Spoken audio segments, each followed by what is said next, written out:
اللهم صل على سيدنا ومولانا محمد وعلى سيدنا علي وسيدتنا فاطمة وسيدتنا زينب وسيدنا حسن وسيدنا حسين.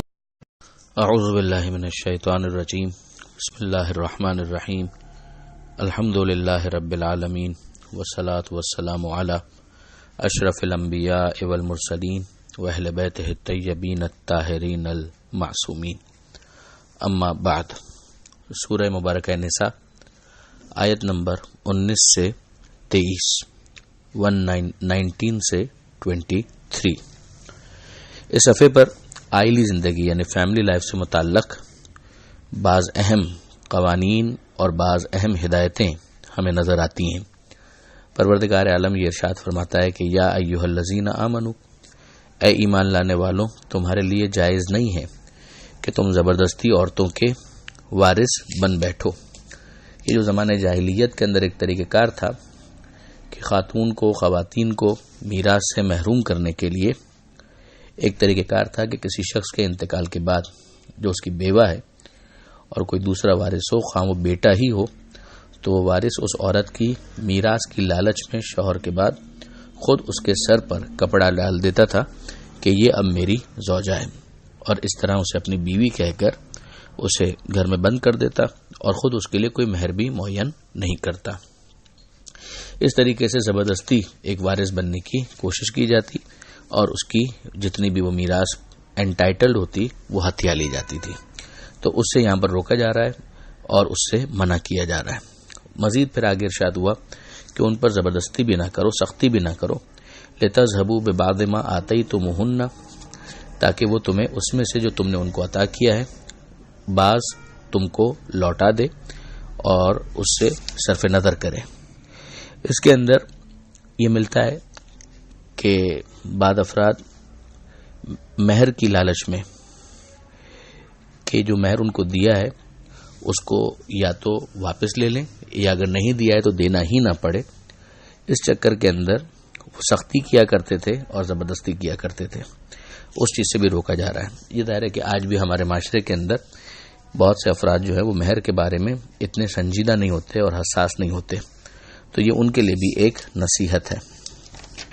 پھر پروردگار عالم فرماتا ہے کہ الا ان یاتینا بفاحشۃ مبینہ، مگر یہ کہ وہ کوئی کھلی ہوئی بدکاری کریں، تو اگر ایسا معاملہ ہو تو سختی کی اجازت دی گئی ہے. تو ظاہر ہے کہ شوہر جو آگے بھی بات آئے گی کہ اسے فیملی کا ایک ہیڈ تو بنایا گیا ہے، تو اب اس کی ذمہ داری ہے کہ وہ اپنے گھر کے لیے، اپنے گھر والوں کے لیے ایک اچھا ماحول فراہم کرے. تو اس کے اندر اسے بہرحال ایک نظر تو رکھنی ہے کہ کہیں ایسا نہ ہو کہ اس کی زوجہ جو ہے وہ کسی بدکاری کے اندر ملوث ہو. مگر اس کے لیے سب سے امپورٹنٹ چیز یہ ہوگی کہ وہ خود اپنے کردار کو بھی پاکیزہ رکھے. اگر وہ خود بدکاری کی طرف جائے گا تو ظاہر ہے کہ وہ ماحول پاکیزگی کے برعکس چلا جائے گا اور منفی رجحانات آنے لگیں گے. تو اسے خود اپنے کردار کو بھی پاکیزہ بنانا ہے، اور اگر اس کی زوجہ کے اندر خدا نہ کرے ایسی کوئی ٹینڈنسی پائی جاتی ہے تو اس کے اوپر بھی اسے نظر رکھنی چاہیے. مگر اس کا یہ قطعاً مطلب نہیں ہے کہ انسان خواہ مخواہ شک کر کر کے اپنے گھر کے ماحول کو جہنم بنا دے. آگے اسی لیے غالباً کہا جا رہا ہے کہ وہ عاشروہن بالمعروف، اور ان کے ساتھ زندگی گزارو اچھے طریقے سے، بھلائی کے ساتھ، محبت کے ساتھ. فَإِن كَرِهْتُمُوهُنَّ فَعَسَىٰ أَن تَكْرَهُوا شَيْئًا وَيَجْعَلَ اللَّهُ فِيهِ خَيْرًا كَثِيرًا. اور اگر تم ان کو ناپسند بھی کرتے ہو تو ممکن ہے کہ ایک چیز تمہیں ناپسند ہو اور اللہ نے اس میں تمہارے لیے خیر کثیر رکھا ہو. یہ طلاق کے رجحان کو کنٹرول کرنے کے لیے کہ طلاق حلال ہونے کے باوجود پسندیدہ تو نہیں ہے، لہذا ہم دیکھتے ہیں کہ پروردگار عالم نے اس طرح سے بھی شوہروں کو کنونس کیا ہے کہ ہو سکتا ہے کہ اللہ نے تمہارے لیے اس میں خیر کثیر رکھا ہو. یہ جنرلی بھی ہے کہ بہت ساری چیزیں زندگی کے اندر انسان کو ناپسند ہوتی ہیں، اس کی مرضی کے خلاف ہو رہی ہوتی ہیں، مگر بہرحال جو چھپا ہوا خیر ہے وہ اس سے پوشیدہ ہوتا ہے اور وہ اس کی طرف متوجہ نہیں ہوتا ہے. بعد میں کبھی زندگی کے کسی مرحلے میں احساس ہوتا ہے کہ یہ اس کے لیے بہت بہتر تھا. تو یہاں پر بھی ایک فائدہ تو یہی ہو سکتا ہے کہ پروردگار نے ان ازواج کے ذریعے سے ان کے لیے بہت اچھی اولاد رکھی ہو. پھر اس کے بعد جو اگلی آیت ہے اس میں ارشاد ہوا کہ وَإِنْ أَرَدْتُمْ اسْتِبْدَالَ زَوْجٍ مَكَانَ زَوْجٍ، کہ اگر تم ایک زوجہ کی جگہ دوسری زوجہ یا بیوی لانا چاہو، وآتیتم احدہن قنطارا فلا تأخذوا منہ شیئا، تو تم نے اگر پہلی والی کو زر کثیر بہت زیادہ مقدار میں رقم بھی دی ہو تو اس سے کچھ بھی واپس مت لو. یعنی اب وہ جو مہر والا جو معاملہ ہے اس کے حوالے سے پھر تاکید آ رہی ہے.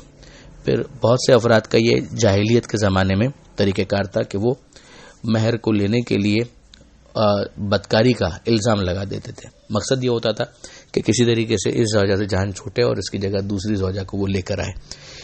یہاں پر سمجھایا جا رہا ہے کہ اگر ایسا ارادہ بھی تمہارا ہے تو بھی اس کا طریقہ بہتان نہیں ہونا چاہیے، مہر پر قبضہ نہیں ہونا چاہیے. مہر جو اس کا حق ہے وہ اس کو دو، اور اس سے روکا جا رہا ہے کہ کیا تم اس پر بہتان لگاؤ گے اور یہ کھلا و گناہ کرو گے.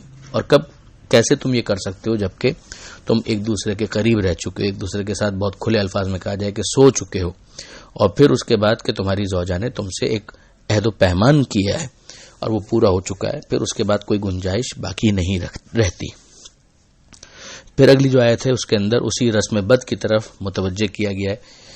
وَلَا تَنْكِحُوا مَا نَكَحَ آبَاؤُكُم مِّنَ النِّسَاءِ إِلَّا مَا قَدْ سَلَفَ، کہ تم ان خواتین کے ساتھ نکاح نہیں کر سکتے کہ جو تمہارے باپ کی زوجیت میں رہ چکی. یعنی سوتیلے بیٹے کو یہ حق نہیں ہے کہ وہ اپنی سوتیلی ماں سے باپ کے انتقال کے بعد نکاح کا سوچے. الا ما قد سلف، جو ہو چکا اب وہ تو ہو چکا. اب ظاہر ہے کہ جس موقع پر یہ آیت نازل ہوئی تو اس وقت ایک بحث یہ بھی ہوئی کہ جن افراد کا اس طریقے کا معاملہ ہو چکا ہے تو اب ان کو جدا ہونا ہے یا نہیں ہونا. تو بہت سے علماء اسی بات کے قائل ہیں کہ ان کو بھی جدا ہو جانا تھا، مگر جو ہو چکا اس کو گناہ کے طور پر نہیں لیا جائے گا، اور آگے تو پھر یہ سلسلہ ہی ختم ہو گیا. انہ کان فاحشۃ و مقتا، یہ بڑا سخت گناہ ہے، ناراضگی کی بات ہے. وساء سبیلا، اور بہت ہی برا طریقہ ہے. اگلی آیت جو اس صفحے کی آخری آیت ہے 23ویں آیت، اس میں ہمیں محرم کن کو قرار دیا گیا ہے ان کی ایک فہرست یہاں پر بیان کی جا رہی ہے. یہ 14 کیٹیگریز بنتی ہیں 14، جن میں سے 13 اس آیت نمبر 23 میں ہے، اور 14ویں کیٹیگری اگلے صفحے کی پہلی لائن میں آپ کو نظر آئے گی. محرم یعنی وہ خواتین کہ جن کے ساتھ شادی جائز نہیں ہے. اب یہ جو 14 کی فہرست ہے اس میں 12 وہ ہیں جو پرماننٹ محرم ہیں اور ان سے پردہ ساقط ہے، یعنی کھلے بالوں کے ساتھ بھی وہ آ سکتی ہیں ان افراد کے سامنے، اس لیے کہ یہ ان کے محرم ہیں. جو 13 and 14 کیٹیگری ہے 13ویں اور 14ویں، اس کے اندر ایک ٹیمپرری حرمت ہوتی ہے لیکن اس کی وجہ سے پردہ ساقط نہیں ہوتا. ارشاد ہوتا ہے کہ حرمت علیکم امہاتکم، تمہارے لیے حرام کر دی گئی ہیں تمہاری مائیں، یہ پہلی کیٹیگری ہے. وبناتکم، تمہاری بیٹیاں، یہ دوسری کیٹیگری ہے. واخواتکم، تمہاری بہنیں، یہ تیسری کیٹیگری ہے. واماتکم، تمہاری پھپھیاں یعنی تمہارے باپ کی بہنیں، یہ چوتھی کیٹیگری ہو گئی. وخالاتکم، تمہاری خالائیں یعنی تمہاری ماؤں کی بہنیں، یہ پانچویں کیٹیگری ہے. وبنات الاخ، تمہاری بھتیجیاں یعنی تمہارے بھائیوں کی بیٹیاں، چھٹی کیٹیگری. وبنات الاخت، اور تمہاری بہنوں کی بیٹیاں یعنی تمہاری بھانجیاں، یہ ساتویں کیٹیگری ہو گئی. وامہاتکم اللاتی ارضعناکم، اور تمہاری وہ مائیں کہ جنہوں نے تمہیں دودھ پلایا. واخواتکم، اور ان کی وجہ سے تمہاری بہنیں بننے والی رضائی بہنیں یعنی ان ماؤں کی بیٹیاں کہ جنہوں نے تم کو دودھ پلایا تھا.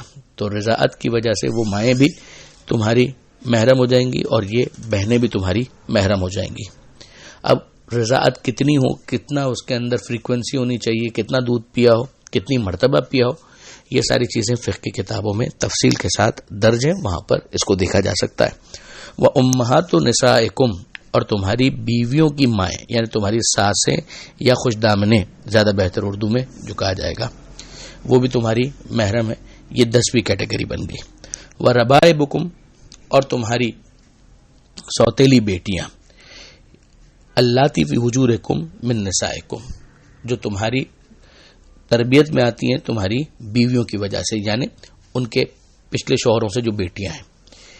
لیکن شرط یہ ہے کہ اللاتی دخلتم بہنہ، اگر تم نے اپنی ان بیویوں کے ساتھ ہم بستری کی ہے اور میرج باقاعدہ جس کو کہیں گے کہ اسٹیبلش ہوئی ہے، اس صورت میں فَإِن لَمْ تَكُونُوا دَخَلْتُمْ بِهِنَّ، اور اگر ان کے ساتھ دخول نہیں ہوا ہے، ہم بستری نہیں ہوئی، فَلَا جُنَاحَ عَلَيْكُمْ، اور ان کو تم طلاق دے دو تو اس کے بعد پھر ظاہر ہے کہ تمہارے اوپر کوئی گناہ نہیں ہے کہ ان کے ساتھ جو جن کو اس کیٹیگری کے اندر سوتیلی بیٹیاں کہا گیا تھا پھر وہ حلال رہیں گی، وہ محرم نہیں بنیں گی. وَحَلَائِلُ أَبْنَائِكُمْ، اور تمہاری بہویں یعنی تمہارے بیٹوں کی بیویاں، یہ 12ویں کیٹیگری ہے. الذین من اصلابکم، جو تمہارے صلب سے ہیں. وَأَن تَجْمَعُوا بَيْنَ الْأُخْتَيْنِ، جو تمہارے صلب سے ہیں یعنی تمہارے سگے بیٹے ہیں. وَأَن تَجْمَعُوا بَيْنَ الْأُخْتَيْنِ، اور تمہارے لیے یہ بھی حرام قرار دیا گیا کہ تم دو بہنوں کو ایک ساتھ جمع کرو، یعنی دونوں کے ساتھ ایک ساتھ شادی نہیں کر سکتے. اگر ایک تمہاری زوجہ ہے تو اس کی جو بہن ہے وہ تمہاری زوجہ نہیں بن سکتی جب تک یہ تمہارے عقد میں. یہ میں نے گزارش کی تھی کہ یہ ٹیمپریری ایک محرمیت ہے، اس پہ پردہ ساقط نہیں ہوگا. یعنی اگر اس بہن کو طلاق دے دی اور وہ طلاق اسٹیبلش ہو جاتی ہے تو پھر اس کے بعد اس کی بہن کے ساتھ شادی کی جا سکتی ہے. الا ما قد سلف، ہم اگر جو کہ ہو چکا وہ ہو چکا. ان اللہ کان غفور الرحیم، اور یقیناً اللہ غفور ہے اور اللہ رحیم ہے. اب اس کے بعد جو دوسرے افراد ہیں ان کی جو ازواج ہیں ان کو کہا گیا والمحصنات، مگر وہ انشاءاللہ اگلے صفحے پر ہے تو انشاءاللہ اس کو کل ڈسکس کریں گے. یہاں پر آیت نمبر 23 سورہ نساء کے اختتام کے ساتھ جو چوتھا پارہ ہے وہ مکمل ہو جاتا ہے. پروردگار عالم سے دعا ہے قرآن سمجھنے اور اس پر عمل کی توفیق عطا فرما، اور وارث قرآن امام زمانہ کے ظہور میں تعجیل فرما. وآخر دعوانا ان الحمد للہ رب العالمین.